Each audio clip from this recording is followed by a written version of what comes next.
Hi there, water signs. This is Carrie at Wooing Nature, and this is Elementals. This is for my water sign people. So if you are a Scorpio or a Cancer or Pisces, this is for you, and that's Sun, Moon, or Rising. Also, if you know you're an emotional type or you are an intuitive, anybody who is closely connected to the water, or if you know that there is a water spirit that governs your head, or if it's a water spirit that's connected to you very closely, then you can follow this line as well. I try to keep this as open as possible so that people can connect, because not everybody goes strictly according to astrology. Some of us who follow a different sort of path may connect to this in different ways. But this is for my water people. This has been an interesting phase of reading for me. It is new for me, so I'm definitely trying to be obedient to the spirit as to how they want it to go. And so what I got from the earth sign reading going into yours is that you were next. I was trying to do air and they wouldn't let me get through with the air. And so I had to go to water. And then by the time I started thinking about the water, then they started giving me a whole different deck to read from for you. So I'll be reading from Revelations for this part of the reading. This is just for those people who are connected to the water element, or who are water connected people. Also, alternatively, if you know your chart and you know you're heavy in water, like you have more water signs than anything else, then this would also be a good channel for you to connect to, if you're feeling that water energy around yourself. So water people are flowing,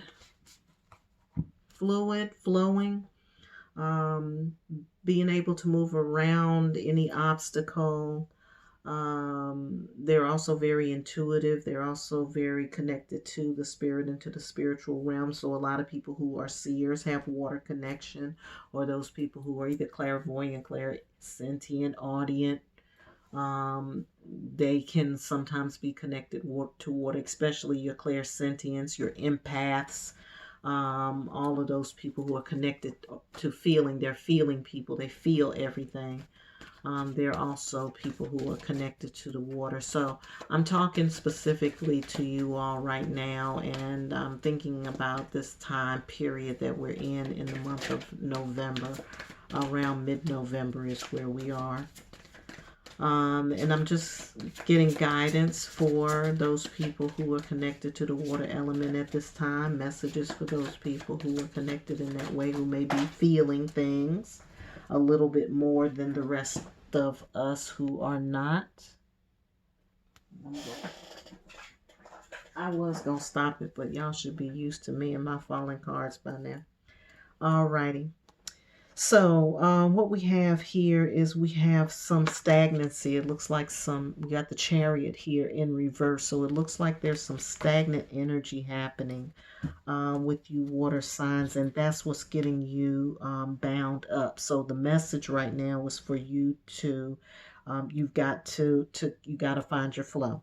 You have to find your flow, and in order to do that, you're going to have to get rid of some things. You're going to have to let go of some things. You're going to have to toss some things in the process. That's what's holding you back and holding you down. It's not going to be easy, because I think sometimes with water people, we have a tendency to cling. Water people have a tendency to cling to things too, instead of being that water that rolls off the duck's back. Okay, so you need to be the water that rolls off the duck's back. All right, we've got a Fool in reverse coming in here, which means that you're still thinking about something. You're still contemplating. You're still trying to figure it out, but that's not the movement of the water. The movement of the water is not about figuring out where it's going to go. It just goes. Okay? So if you're sitting up there trying to contemplate and figure out, that's the very first thing that you need to get rid of, is the thought that you're going to figure out where you're going to go before you get there. Okay? You are going with the flow, literally. So wherever you are at the moment is exactly where you're supposed to be, and wherever you're getting ready to be, that's where you're getting ready to be, if you're getting ready to be there.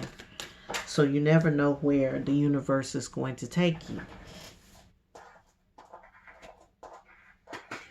You just have to be willing to go with the flow. I don't want to keep saying that, but that's basically what it is. You just have to be willing to let go and allow the the ebb and flow of life to just take you. And I feel like that's where you're going to start to get a handle on the situation that you've been trying to get a handle on so far.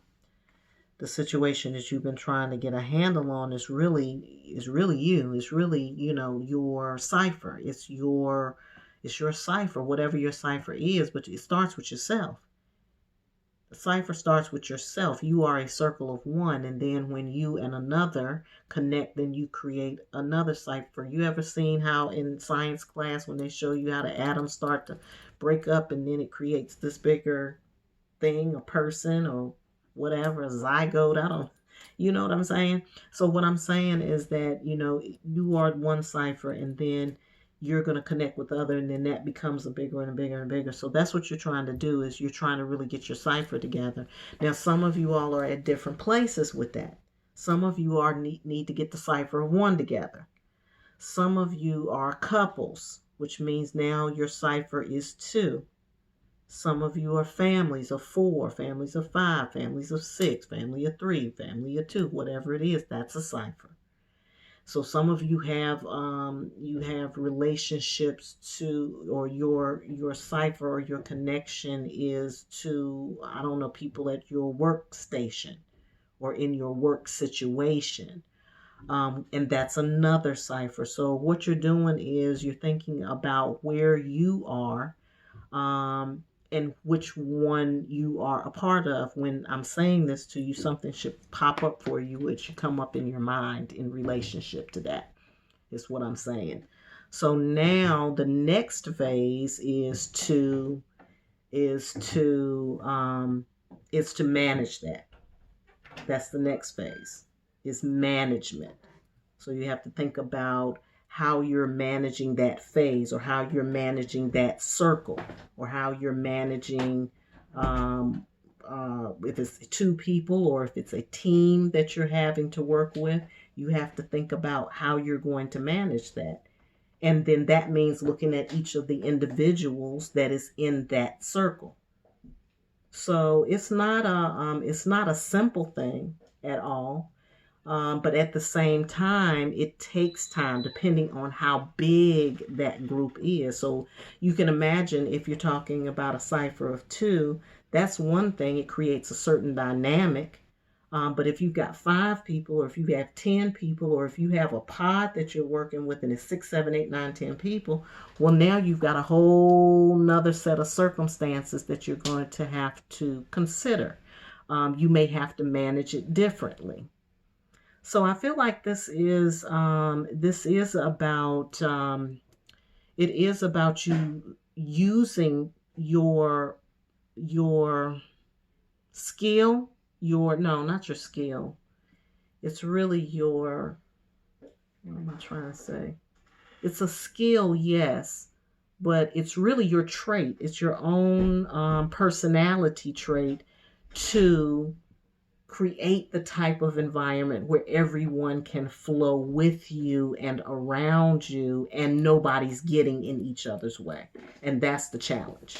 That can sometimes be, I'm going to say, one of the bigger challenges that people are facing, especially if they're working in a business situation where there's a number of personalities, and then you have to figure out how to bridge all these personalities together. It's not it's going to take you doing some homework on your part.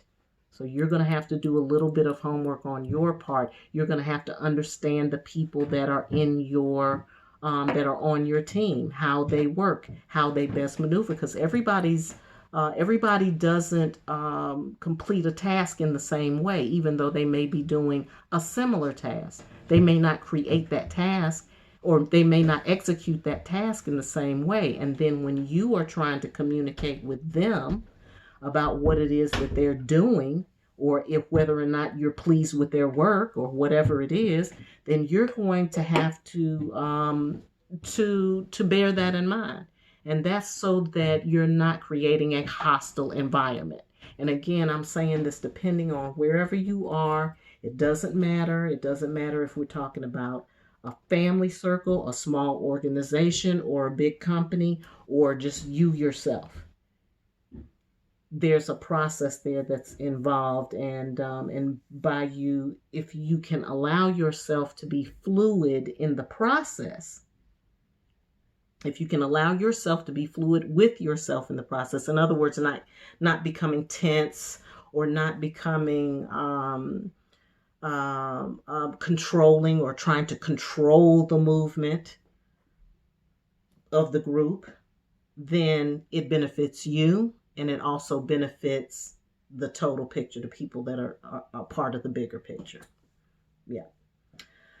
So let's see what else we have for you. Wow, that went in a direction I didn't even think it was going to go in. But it's management. It's what I'm seeing here. It's management, and I feel like that's where you're getting stuck because you're still trying to figure it out. And there are a lot of moving pieces there, and it doesn't matter. It doesn't matter where you are. It doesn't matter. It doesn't matter. It's just understanding that and knowing that, this is a part of the process. This is a part of, I'm also getting this it's a part of bringing something together, but it's also a part of healing. So you may be actually healing a situation that other people were finding it difficult to manage. You might have been healing a situation and people found it difficult to manage. And in your energy, you putting forward that fluid energy can actually be helpful. A lot of times when we're looking at teamwork, it's very, it needs to be very structured. That's a very earth thing. But once the structure is there, then the fluidity can actually happen. So if you're in a situation where the structure is not all together, it's going to be a little more difficult to do that. And that's where you may have to lean on your earthy people who are more familiar with structures and things like that. You know how they say that,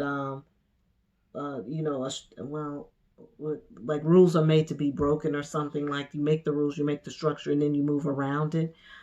That's what I'm talking about.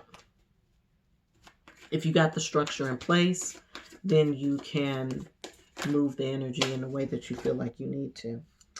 All right, and then that's where we have the magic happening. That's where the magic happens. That's when you can actually begin to maneuver energy or move with the energy or create the type of environment that will create you can create the type of environment that will create the thing that you're trying to do, whether it's a more solid family unit or a more productive team or a better, happier you. Doesn't matter. Spirit's behind you 100%. All right, water sign people, let's see if there's anything else they need to say to you all here in the middle of the month. Anything else? Let's see what we're going to do with all that.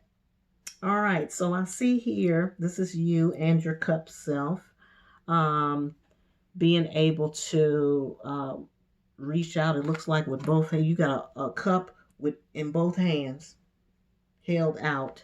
And to me, that's what happens when you overcome that thought process, that releasing process, that going with the flow process.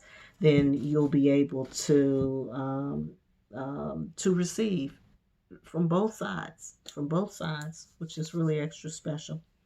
All right, water people, that's it for you all for the middle of the month. If you all want to reach out to me, you know where to find me. I am at the information right here below. If you need to check us out, we are also on Facebook, Instagram, and Twitter. As always, I hope you have a great day, and I hope you're having a wonderful life.